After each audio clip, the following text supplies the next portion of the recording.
Welcome बच्चों। आज हम लेके आए हैं नया topic evaporation and vaporisation. Class 9th के बच्चों के लिए बहुत इंपॉर्टेंट टॉपिक है। उनके सिलेबस का पार्ट है, उनके एकेडमिक्स का पार्ट है। टेस्ट में उनके एग्जाम में क्वेश्चन भी इससे पूछते हैं। बाकी अदरवाइज जो और भी स्टूडेंट हैं, जो एक्चुअली साइंस के स्टूडेंट हैं, उन सभी के लिए ये टॉपिक इंपॉर्टेंट है और जानना भी चाहिए, राइट। चलिए जी, शुरू करते हैं एवापोरेशन एंड वेपोराइजेशन। मेरा नाम है अनीश कुमार और आप देख रहे हैं यंग माइंड्स क्लासेस का यूट्यूब चैनल। तो चलिए शुरू करते हैं एवापोरेशन। देखिए, एवापोरेशन जो होता है, एक्चुअली पहले मैं ऐसी चीज़ पर आता हूँ जिसको हम नॉर्मली इग्नोर कर देते हैं। जो फिनोमेना होता है वो वेपोराइजेशन होता है। इस पे हम समझते हैं जरा। वेपोराइजेशन का मतलब होता है कोई भी चीज़ लिक्विड से गैस में कन्वर्ट होना। वेपोराइजेशन का मतलब हुआ कोई भी चीज़ लिक्विड से गैस में कन्वर्ट होना। अब ये जो लिक्विड से गैस में कन्वर्ट होने के दो प्रोसेस हैं, राइट। दो प्रोसेस हैं। एक प्रोसेस हो गया है मेरा, ये क्या हो रहा है इसमें, एक प्रोसेस हो गया है मेरा एवापोरेशन। एवापोरेशन में भी क्या होता है, लिक्विड से गैस में कन्वर्ट होता है सब्सटेंस। और एक दूसरा मेरा जो प्रोसेस हो गया, ये हो गया बॉइलिंग, राइट। तो एवापोरेशन में भी लिक्विड से गैस में कन्वर्ट होता है, बॉइलिंग में भी गैस में लिक्विड से गैस में कन्वर्ट होता है। तो वेपोराइजेशन एक जनरल टर्म है। वेपोराइजेशन का मतलब है कि जो लिक्विड सब्सटेंस है वो गैस में कन्वर्ट हो रहा है, राइट। लेकिन नॉर्मली हम जो है, हमें एक्चुअली करना क्या चाहिए, डिफरेंस बताना चाहिए एवापोरेशन और बॉइलिंग में। लेकिन जनरली हम क्या करते हैं, जो बॉइलिंग है उसको हम टर्म, उसके साथ हम वेपोराइजेशन को यूज़ कर लिया करते हैं। मतलब वेपोराइजेशन और बॉइलिंग को हम एक तरीके से समझते हैं, राइट। तो बस मैं आपको ये क्लियर करना चाह रहा था कि वेपोराइजेशन एक्चुअली टर्म है और वेपोराइजेशन दो तरीके से होता है। एक एवापोरेशन से हो सकता है, एक बॉइलिंग से हो सकता है। तो चलिए इसको हम अभी देखते हैं। एवापोरेशन के ड्यूरेशन पे क्या होता है, चेंज ऑफ अ लिक्विड। एक लिक्विड जो है वो वेपर में चेंज होता है एवापोरेशन में, ठीक है। एवापोरेशन में लिक्विड में से वेपर में चेंज होता है, मतलब गैस में चेंज होता है। कंडीशन ये है फ्रॉम द सरफेस, ध्यान रखिएगा। एवापोरेशन जो है वो एक सरफेस फिनोमेना है। ये कैसा है, सरफेस फिनोमेना है। तो एवापोरेशन में जो भी लिक्विड गैस में कन्वर्ट होगा वो सरफेस से होगा। ये देख लीजिए, इस पिक्चर में भी शो किया गया है कि सरफेस के जो मॉलिक्यूल हैं ये अपने लिक्विड को, इस लिक्विड को छोड़ के जो है वो वेपर में कन्वर्ट होके जा रहे हैं। और पहली कंडीशन है एवापोरेशन सरफेस पर होगा।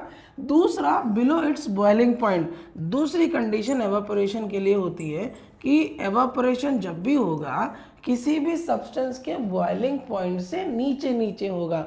अगर 100 डिग्री सेल्सियस वाटर के केस में वाटर का बॉइलिंग पॉइंट है, तो 100 डिग्री सेल्सियस से जब भी लिक्विड वेपर में कन्वर्ट हो रहा होगा, हम उस सारे प्रोसेस को क्या कहेंगे, एवापोरेशन कहेंगे। अब अगर 100 डिग्री सेल्सियस पर लिक्विड से गैस में कन्वर्ट हो रहा होगा तो हम क्या कहेंगे, बॉइलिंग। तो लिक्विड से गैस में कन्वर्ट होना at 100 degree Celsius for water, या फिर आप जनरली कहिए at boiling point for any substance, तो हम उसको क्या कहते हैं, बॉइलिंग कहते हैं, पहली चीज़। दूसरी चीज़, क्या बॉइलिंग फिनोमेना सरफेस के पार्टिकल शो करेंगे, नहीं। बॉइलिंग के ड्यूरेशन पे क्या करते हैं, आप हीट नीचे से प्रोवाइड करते हैं, और एवापोरेशन के ड्यूरेशन पे जो एटमॉस्फेयर में एयर है, एटमॉस्फेयर में जो हाई टेम्परेचर एयर है या जो भी एटमॉस्फेरिक टेम्परेचर पर एयर है, ये लिक्विड पार्टिकल क्या करते हैं, इसके थ्रू हीट होते हैं, इस सराउंडिंग से क्या करते हैं, हीट विड्रॉ करते हैं। तो हमें क्या देखना है कि जो पार्टिकल है वो हीट कहाँ से ले रहे हैं। इसके केस में ये इस एयर या इस सराउंडिंग एटमॉस्फेयर से हीट को विड्रॉ करते हैं और अपनी काइनेटिक एनर्जी को बढ़ाते हैं। और जैसे जैसे काइनेटिक एनर्जी बढ़ती है, मॉलिक्यूलर मोशन बढ़ता है, और मॉलिक्यूलर मोशन बढ़ने से उनके पास जो जिस बॉन्ड के थ्रू वो बंधे हुए हैं, एक दूसरे से बॉन्डेड हैं, वो बॉन्ड को वो ब्रेक करते हैं। तो ये जो सरफेस के मॉलिक्यूल हैं ये क्या है, बॉन्डेड हैं एक दूसरे के साथ। और जब इनके पास एक substantial amount of kinetic energy हो जाती है, तब ये क्या करते हैं, ब्रेक कर जाते हैं। और ब्रेक करने के बाद ये क्या करते हैं, एवापोरेट हो जाते हैं, राइट। तो सरफेस पार्टिकल जो है वो क्या किस में रोल प्ले करेंगे, एवापोरेशन में। और ख़ास बात ध्यान रखिएगा, जो एनर्जी होगी वो सरफेस पार्टिकल की हमेशा ज़्यादा होगी अपने नियर बाई सरफेस से। जैसे जैसे आप नीचे चलते जाएंगे सरफेस में, सरफेस से नीचे की तरफ जाते जाएंगे, पार्टिकल्स की एनर्जी क्या होती चली जाएगी, कम होती चली जाएगी। लेकिन अभी बॉयलिंग के केस में सिनेरियो ही चेंज हो जाता है। बॉयलिंग के केस में क्योंकि आप हीट कर रहे हैं तो सारे मॉलिक्यूल, सारे के सारे मॉलिक्यूल हीटअप होते हैं, सारे के सारे मॉलिक्यूल का टेम्परेचर जो है वो राइज करता है। तो इस केस में क्या होता है, बॉइलिंग के केस में सारे पार्टिकल का टेम्परेचर, ऑल पार्टिकल्स, सारे पार्टिकल का टेम्परेचर अप्रॉक्सीमेटली सेम होता है। सारे पार्टिकल का टेम्परेचर अप्रॉक्सीमेटली सेम होता है, क्योंकि सारे पार्टिकल जब हीटअप होंगे तो सारे पार्टिकल धीरे धीरे क्या होंगे, जैसे मान लो आपने 25 डिग्री सेल्सियस पर वाटर लिया है तो धीरे धीरे धीरे धीरे सारे पार्टिकल 100 डिग्री को रीच करेंगे। उस केस में अब क्या एक साथ सारे पार्टिकल का बॉइलिंग और सारे पार्टिकल लिक्विड से गैस में कन्वर्ट हो जाएंगे? नहीं।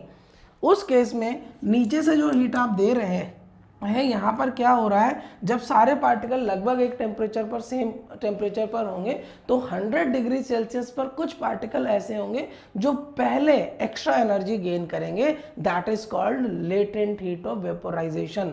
कुछ पार्टिकल इनिशियली, और जो पार्टिकल मान लेते हैं इस पार्टिकल ने गेन कर लिया है काइनेटिक एनर्जी ज़्यादा या excess latent heat of vaporisation को गेन कर लिया है, तो ये वाला पार्टिकल वेपर में कन्वर्ट हो जाएगा। तो बॉइलिंग में ऐसा नहीं है कि सरफेस पार्टिकल ही केवल और केवल बॉयल होके गैस में चेंज होंगे। कोई भी पार्टिकल, सारे पार्टिकल को हम बोलते हैं बल्क मॉलिक्यूल्स, ठीक है ना। अगर हम सरफेस के पार्टिकल को बात कर रहे हैं तो सरफेस पार्टिकल्स हो गए सरफेस वाले। बल्क का मतलब होता है सारे पार्टिकल जो वाटर में अवेलेबल होते हैं। तो फिनोमेना समझ गए हैं, एवापोरेशन में सरफेस पर सारा फिनोमेना होता है। ये जो सरफेस मॉलिक्यूल्स हैं ये हीट को ड्रॉ करते हैं, हीट गेन करते हैं अपने सराउंडिंग से। इनका सराउंडिंग क्या है, इनका अपना एयर या इनका अपना एटमॉस्फेयर है। इनकी काइनेटिक एनर्जी बढ़ती है, काइनेटिक एनर्जी बढ़ने से मॉलिक्यूलर मोशन बढ़ता है और ये बॉन्ड को क्या करते हैं, ब्रेक कर देते हैं और ये वेपर में कन्वर्ट हो जाते हैं। बॉइलिंग के केस में सारे पार्टिकल एक साथ हीटअप होंगे, सारे पार्टिकल का टेम्परेचर राइज करेगा, लेकिन एक पर्टिकुलर क्रिटिकल टेम्परेचर जो कि बॉइलिंग पॉइंट होगा उसके बियॉन्ड अगर हीट होगी तो कुछ पार्टिकल पहले जो है हीट को विड्रॉ करेंगे, हीट को गेन करेंगे, that is equal to latent heat of vaporisation. और इनिशियली क्या होंगे, कुछ पार्टिकल फिर आगे फिर पीछे, वो इस तरीके से ये पूरी साइकिल जो है वो चलती रहेगी। तो यहाँ पर बल्क फिनोमेना होता है, राइट। आप इस चीज़ को पढ़ भी सकते हैं, मैंने यहाँ पर दिया हुआ है। In liquid I small fraction of particle at the surface having higher kinetic energy is able to break away from the forces of attraction। तो काइनेटिक एनर्जी गेन करके ये क्या करते हैं, ब्रेक कर देते हैं सरफेस के मॉलिक्यूल्स के साथ, राइट। चलिए जी आगे बढ़ते हैं। यहाँ पर लिखा हुआ है evaporation occurs at the surface, boiling occurs through out the liquid. पूरे लिक्विड में बॉइलिंग होगी, कन्वर्जन किसी भी पार्टिकल का हो सकता है। नेक्स्ट आइए फैक्टर अफेक्टिंग एवापोरेशन। कौन कौन से ऐसे फैक्टर हैं जो एवापोरेशन को अफेक्ट करते हैं? तो सबसे पहला फैक्टर है मेरा सरफेस एरिया। सरफेस एरिया का मतलब है कितने एरिया अवेलेबल है एवापोरेशन के लिए, कितना एरिया अवेलेबल है सराउंडिंग से हीट को गेन करने के लिए। अगर मैंने ये कंटेनर लिया है, इस कंटेनर में ये सरफेस एरिया है, यहीं से केवल ये क्या करता है, हीट को गेन कर सकता है, तो यहीं से पार्टिकल एवापोरेट होंगे। तो यहाँ के जो सरफेस के पार्टिकल हैं यही केवल एवापोरेट होंगे। लेकिन अगर इस पानी को या जो भी लिक्विड है आपके पास, इसको आप फैला दीजिए, वाटर को फैला दीजिए, तो क्या होगा, सरफेस एरिया आप क्या करते हैं, बढ़ा लेते हैं, ज़मीन पर फैल जाता है पानी, तो देखते हैं जल्दी सूखता है।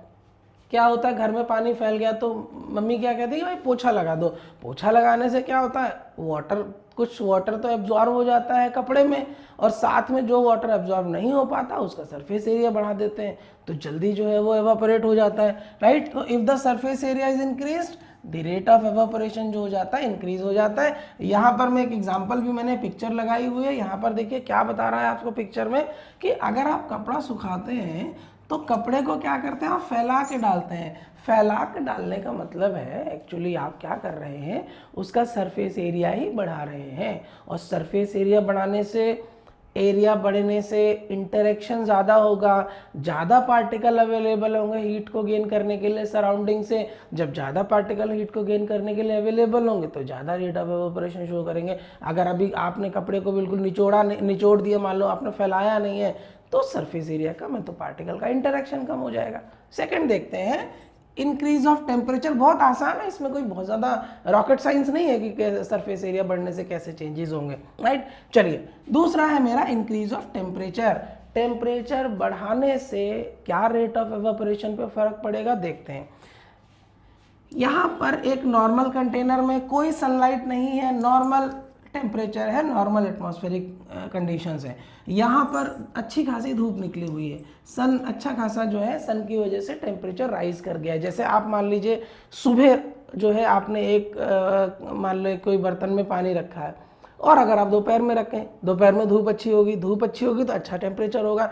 अच्छा टेम्परेचर होगा तो क्या हो गया, सराउंडिंग का जो टेम्परेचर है वो क्या हो गया, ज़्यादा है, तो ज़्यादा हीट गेन करेगा। ज़्यादा हीट गेन करेगा तो जल्दी जल्दी पार्टिकल जो होंगे वो एवापोरेट होके क्या करेंगे, लिक्विड से गैस में कन्वर्ट हो जाएंगे, right. With the increase of temperature a greater number of particle get enough kinetic energy to go into the vapor state।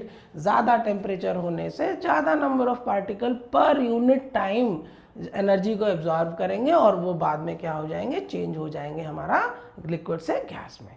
चलिए आई होप ये क्लियर हो गया होगा आपको। एक नेक्स्ट हम आते हैं, इस जो पिक्चर आप देखिए यहाँ पर सेम मैंने उसी को जो है बताने की कोशिश की गई है। यहाँ पर क्लाउडी वेदर है, यहाँ पर कैसा है, क्लाउडी है या नॉर्मल है, उतनी ज़्यादा धूप नहीं है अच्छी बढ़िया, और यहाँ पर सनलाइट है, बढ़िया सनलाइट है। तो जब ज़्यादा सनलाइट होगी और ऑब्वियसली आपने कपड़े को फैला के डाला है तो क्या होगा, ज़्यादा सनलाइट होने से, ज़्यादा सरफेस एरिया होने से रेट ऑफ एवापोरेशन जो है वो दोनों फिनोमेना से क्या हो जाएगा, बढ़ जाएगा। नेक्स्ट इज तो तीसरा फिनोमेना है डिक्रीज इन ह्यूमिडिटी। अगर ह्यूमिडिटी को आप घटाते हैं, बहुत सारे बच्चों को अगर ह्यूमिडिटी नहीं पता है तो आप देखिए, ह्यूमिडिटी का मतलब है वाटर वेपर्स, मतलब वाटर के वेपर, राइट। ऑलरेडी जो वेपर हैं वो एयर में है, वो एटमॉस्फेयर में है। जैसे बारिशों में नहीं होता, जब बारिश होती है तो हमें चिपचिपा सा लगता है, राइट। तो उस केस में क्या होता है, जो हमारा एटमॉस्फेयर है हमारा, उसमें ऑलरेडी वाटर के मॉलिक्यूल बहुत ज़्यादा प्रेजेंट होते हैं। अब देखिए जब एवापोरेशन हो रहा है तो जो वेपर एवापोरेट हो रहे हैं वो एवापोरेट होकर जा कहाँ रहे हैं, जा तो उस एटमॉस्फेयर में ही रहे हैं ना। अभी अगर एटमॉस्फेयर में ऑलरेडी ह्यूमिडिटी है, ऑलरेडी वेपर प्रेजेंट है, तो नीचे जो कपड़ा है, जो पानी फैला हुआ है, उसमें से वेपर कैसे जाएंगे, क्योंकि ऑलरेडी तो स्पेस भरा हुआ है एटमॉस्फेयर में, एयर में क्या है, ऑलरेडी पार्टिकल्स हैं वेपर के, तो ऑलरेडी पार्टिकल हैं वेपर के, राइट। जैसे मान लो आपने ये पानी फैल गया है, यहाँ पर एयर, ये आपका एयर है, एयर में क्या है, कंप्लीटली ऑलरेडी जो है अच्छी खासी ह्यूमिडिटी है, और अच्छी खासी ह्यूमिडिटी है तो एयर में वाटर वेपर तो ऑलरेडी है, ठीक है ना। अभी क्या है, इसके वाटर वेपर को एवापोरेट होना है, इसके वाटर वेपर को एवापोरेट होना है, तो ये एवापोरेट होके जाएंगे कहाँ, ये जगह तो ऑलरेडी फिल्ड है, ऑलरेडी वेपर से फिल्ड है। जब ऑलरेडी फिल्ड है तो जाना ही पॉसिबल नहीं है। तो ह्यूमिडिटी जब बढ़ेगी एटमॉस्फेयर में तो एवापोरेशन कम हो जाएगा। इस पिक्चर को देखिए, यहाँ पर क्या हो रहा है, बारिश में ये कपड़े सूख रहे हैं, बारिश में तो ऑलरेडी वाटर वेपर अवेलेबल है एयर में, तो ये एवापोरेट होकर वेपर जा ही नहीं पाएंगे, तो रेट ऑफ एवापोरेशन डिक्रीज हो जाएगा। तो बारिशों में कपड़े जो है कई दिनों तक नहीं सूखते हैं, ठीक है ना। आप देखिए 2-2 दिन तक कपड़े नहीं भी सूखते हैं। दूसरा, अगर फिर भी आपको ज़रूरत है, मान लो स्कूल जाना है, कपड़े सुखाने हैं, उस केस में क्या करते हैं आप, अंदर कमरे में जाके पंखा वंखा चला के उसको छोड़ देते हैं। तो उससे क्या होता है, पंखे से जो विंड प्रोड्यूस हो रही है, विंड क्या करती है, हेल्प करती है रेट ऑफ एवापोरेशन को बढ़ाने में। विंड वाला फिनोमेना भी हम अभी यहाँ पर देखेंगे। तो इस केस में क्या है, यहाँ पर एवापोरेशन हाई है, मैंने इसको कंटेनर से बंद कर दिया है, तो जितने वेपर हैं इसी एटमॉस्फेयर में रहेंगे। जब इसी एटमॉस्फेयर में रहेंगे तो फर्दर नए वेपर आने की जगह ही नहीं होगी। जब जगह ही नहीं होगी तो कोई जो रेट ऑफ एवापोरेशन है वो ऑब्वियसली मेरा डिक्रीज कर जाएगा, राइट। चलिए फोर्थ है हमारा इंक्रीज इन विंड स्पीड। जो अभी मैं बात कर रहा था, विंड स्पीड जो है वो कम ज़्यादा होगी अगर हवा बहुत तेज चल रही। आप तीन सिचुएशन देखिए, अगर टेम्परेचर बढ़िया है, टेम्परेचर हाई है, मतलब अच्छी सनलाइट है, राइट, बहुत बढ़िया सनलाइट है, एक चीज़।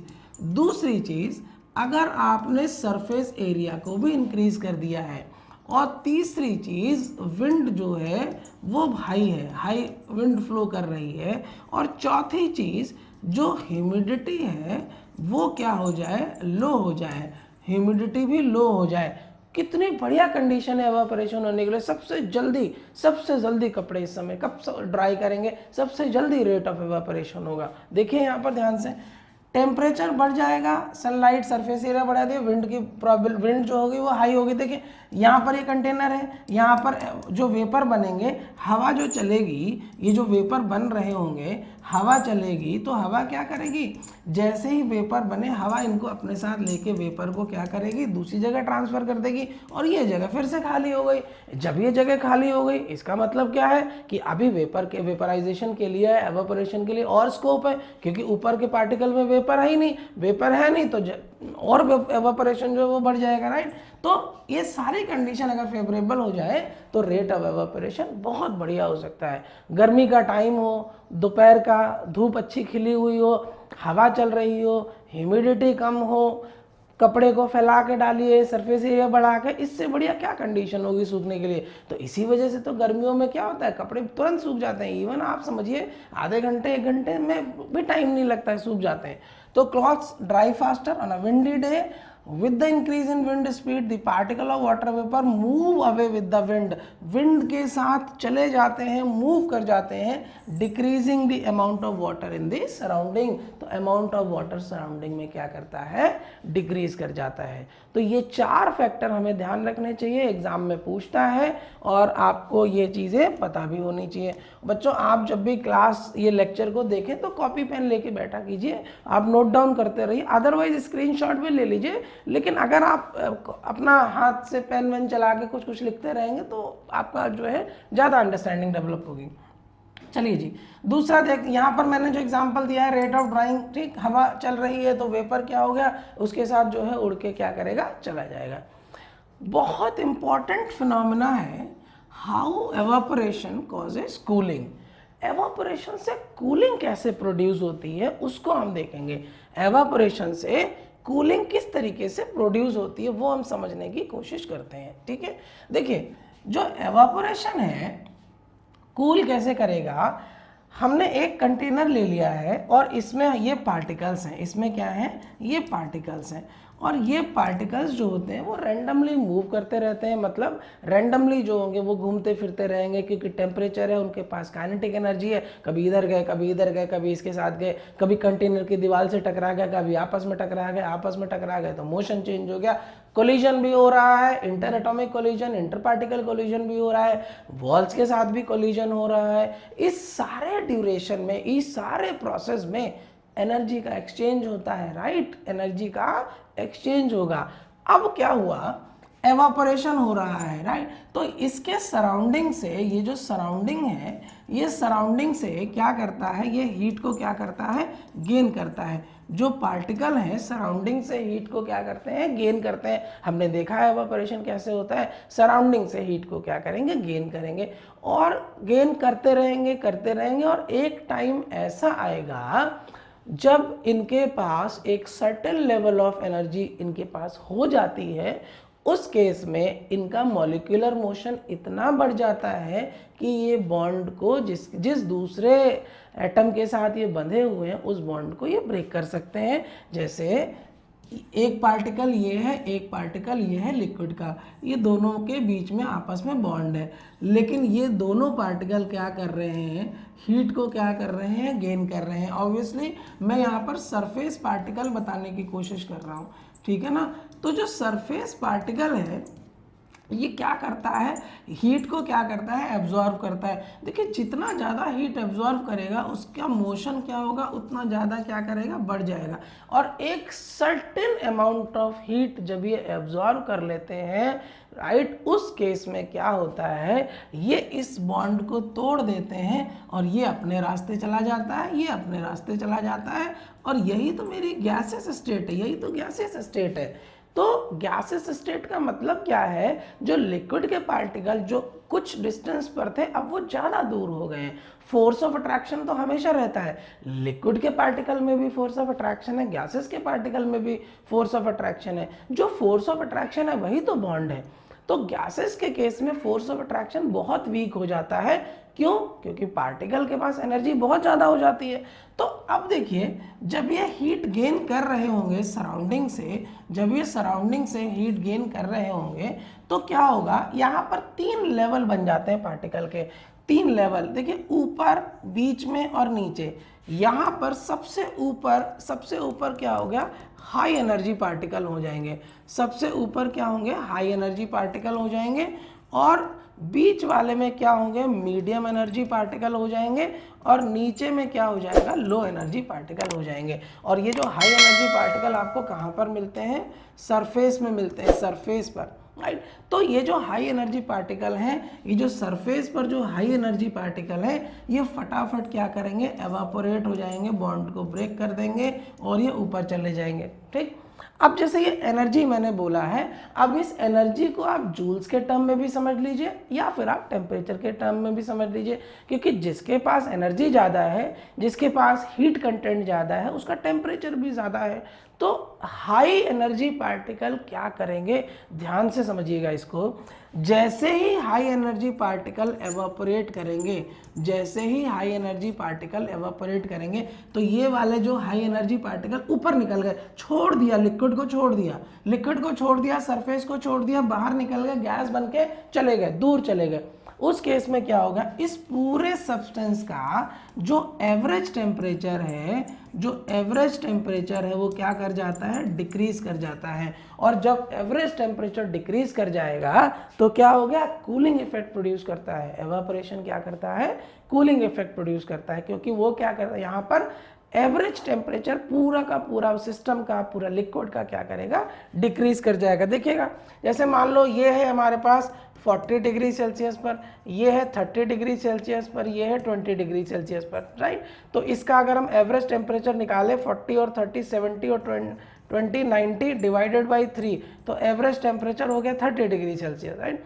अभी 40 डिग्री सेल्सियस वाले पार्टिकल चले गए, 30 + 20 50 डिवाइडेड बाई 2, तो इस केस में एवरेज टेम्परेचर हमारा 25 डिग्री सेल्सियस। तो पहले एवरेज टेम्परेचर 30 था, बाद में एवरेज टेम्परेचर 25 आ गया है, तो ओवरऑल सिस्टम का एवरेज टेम्परेचर डिक्रीज कर जाएगा, कूलिंग इफेक्ट प्रोड्यूस हो जाएगा। तो आई होप ये फिनोमेना आपको समझ में आ गया होगा। हम कुछ एग्जाम्पल्स भी इसके देख लेते हैं। तो सबसे पहली चीज़ है, अच्छा पीछे मैं इसको दिखा देता हूँ एक बार मैं इसका स्क्रीन ये हटा देता हूँ, आप लोग चाहें तो इसका स्क्रीनशॉट भी ले सकते हैं, राइट। चलिए नेक्स्ट आते हैं हम आगे। एवापोरेशन किस तरीके से कूलिंग करता है, उसके कुछ एग्जांपल्स हैं। सबसे पहला एग्जांपल है पर्सपिरेशन, जैसे पसीना आता है। ये मैंने पिक्चर लगाई हुई है, कई स्टूडेंट मेरे कहते हैं कि सर स्वेट ग्लैंड्स किस तरीके से पसीना निकालते हैं, हमें पता नहीं है, क्योंकि वो इतने माइक्रोपोर्स होते हैं, आपको दिखते नहीं है। तो ये स्किन है, स्किन में छोटे छोटे पोर्स होते हैं, स्वेट ग्लैंड्स होते हैं। इन पोर्स के थ्रू क्या करते हैं, स्वेटिंग होती है। अब देखिए, जब ये स्वेटिंग हो रही है और आप पंखे के सामने बैठ जाइए, पंखे के सामने बढ़िया हवा चल रही है, तो क्या करेगा, ये जो वाटर आया है आपके स्किन से पर्सपिरेट होके, तो क्या होता है, ये वेपर में कन्वर्ट होगा, वेपर में कन्वर्ट होगा तो दूर चला जाएगा, दूर चला जाएगा तो क्या करेगा, आपकी बॉडी की हीट को लेके जाएगा। क्योंकि ये जो एवापोरेट होगा, ये जो बॉन्ड तोड़ के वेपर में कन्वर्ट होगा, ये क्या करेगा, ओवरऑल सिस्टम की, आपके बॉडी की net average energy, average temperature reduce करेगा, जिसकी वजह से आपको क्या करेगा, कूलिंग इफेक्ट लगेगा, कूलिंग इफेक्ट आपको महसूस होगा। The water molecule absorbs heat of our body and convert into gas molecule. तो हमारी बॉडी की हीट को एब्जॉर्ब करके ये क्या कर देंगे, कन्वर्ट हो जाएंगे। दूसरा एग्जाम्पल आप देखिए, बहुत बढ़िया एग्जाम्पल है दूसरा वाला, ये एसीटोन वाला।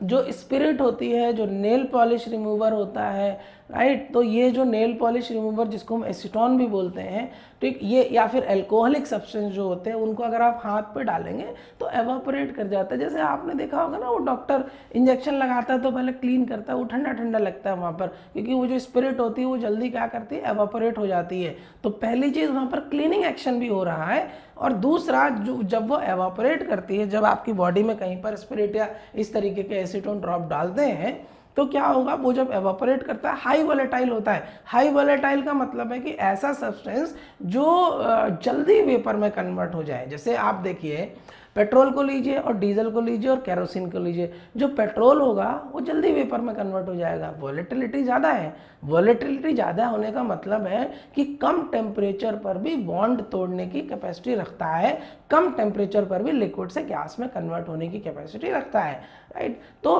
पेट्रोल जो होगा वो हाई वोलेटाइल है। डीजल के केस में ऐसा नहीं है, केरोसिन के केस में ऐसा नहीं है। केरोसिन और डीजल जो है वो उतने जल्दी बॉन्ड ब्रेक नहीं करते, तो वोलेटिलिटी इतनी अच्छी नहीं होती है। तो क्या होता है, हाई वोलेटाइल सब्सटेंस जैसे एसीटोन हो गया, अल्कोहल हो गया, पेट्रोल हो गया, आप अपने हाथ पे अगर गिर जाए तो आप देखेंगे जल्दी एवापोरेट होंगे, आपकी बॉडी से जल्दी हीट विड्रॉ करेंगे, और जल्दी हीट विड्रॉ करके ये क्या करेंगे, आपको कूलिंग इफेक्ट प्रोड्यूस करेंगे।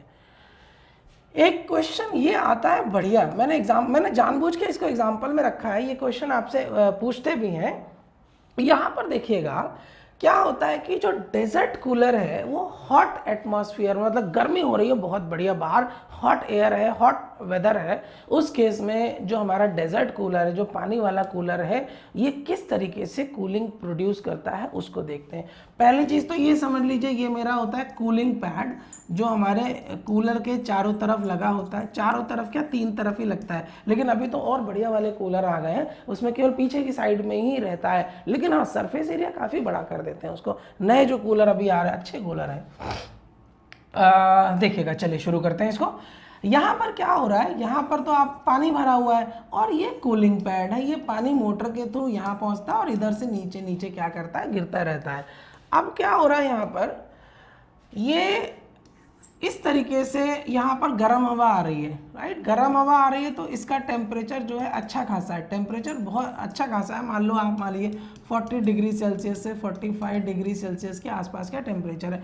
जब ये गर्म हवा आती है, जब ये गर्म हवा आ रही है, देखिए, और यहाँ पर है वाटर वेपर, वाटर वेपर के साथ इसका इंटरेक्शन होता है, ये मिलते हैं, ये कांटेक्ट में आते हैं, और जब ये कांटेक्ट में आते हैं तो क्या होता है, ये जो मेरे वेपर हैं, ये जो मेरे वाटर है, ये क्या करता है, इस हॉट एयर से टेम्परेचर इसको मिलता है, और जिस टेम्परेचर की वजह से क्या होता है, इसका एवापोरेशन हो जाता है।